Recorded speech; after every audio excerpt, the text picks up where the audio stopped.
गरीब खानदानों को 1 एकड़ जमीन देने का वादा, कविता का ऐलान। वक्फ और गरीबों की अराजियात के तहफ़्फ़ुज़ का मुतालबा, हुकूमत पर समाजी इंसाफ में नाकामी का इल्ज़ाम।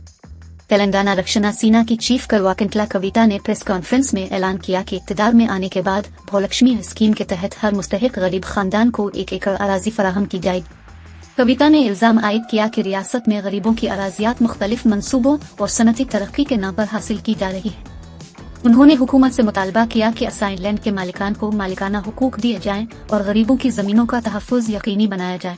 उन्होंने कहा कि समाजी इंसाफ के लिए अराजी की दोबारा मुनसिफाना तकसीम जरूरी है। कविता ने वक्फ अराजियात को खुदा की अमानत करार देते हुए उनके तहफ़्फ़ुज़ और अवामी फलाह के लिए दुरुस्त इस्तेमाल का मुतालबा किया।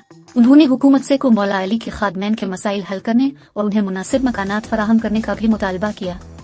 कविता ने वाज़े किया कि गरीबों की ज़मीनों और वक्फ अमलाक के तहफ़्फ़ुज़ के लिए तेलंगाना रक्षणा सेना अपनी जिदोजहद जारी रखेगी। तबसरा टीवी न्यूज़ को ताज़ा तरीन और मुस्तनद खबरों के लिए सब्सक्राइब, लाइक और शेयर करना ना भूलें। जय तेलंगाना। हम ये मानते हैं कि सोशल जस्टिस अचीव करने के लिए ज़मीन का होना लोगों के पास बहुत ज़रूरी है। ज़मीन का ओनरशिप बहुत ज़रूरी है, जिससे लोगों को सोसाइटी में इज्जत भी बढ़ती है और एक सेफ्टी एंड सिक्योरिटी नेट भी रहती है।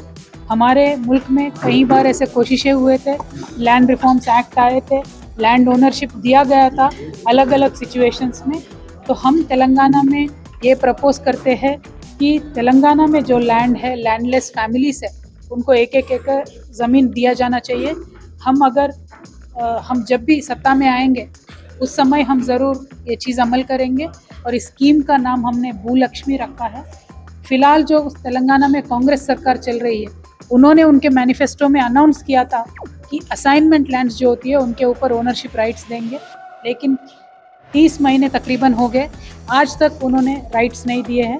तो हम कांग्रेस सरकार से डिमांड करते हैं, जो असाइनमेंट लैंड्स दिया गया है उनको ओनरशिप राइट्स दीजिए और लैंड रीडिस्ट्रीब्यूट करिए, सबको एक लेवल प्लेइंग फील्ड बनाइए, सोशल जस्टिस को तेलंगाना में लेके आइए। Thank you.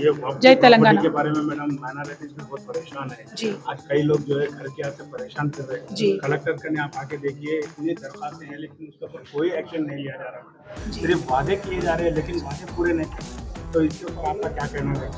बिल्कुल, जो वक्फ की लैंड्स है हम मानते हैं वो भगवान की ज़मीनें हैं और उनको लोगों के लिए और वर्शिप प्लेसेस को अच्छे बनाने के लिए यूज़ करना चाहिए। लेकिन हमने देखा है बहुत जगह कब्ज़ा हो गया है, बहुत ही जगह प्राइवेट लोग उसको मिसयूज़ कर रहे हैं।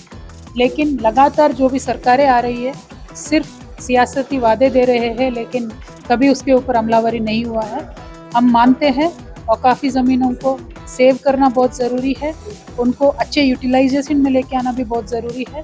आजकल तो बहुत कम रुपयों में उनको किराए पे दिया गया, लीज़ पे दिया गया, उन सबको भी ठीक करना बहुत इम्पॉर्टेंट है। तेलंगाना रक्षणा सेना से हम मान के चलते हैं कि औकाफ़ी ज़मीनों को प्रोटेक्शन भी मिलना चाहिए और उसके लिए हम कमिटेड है, काम करेंगे।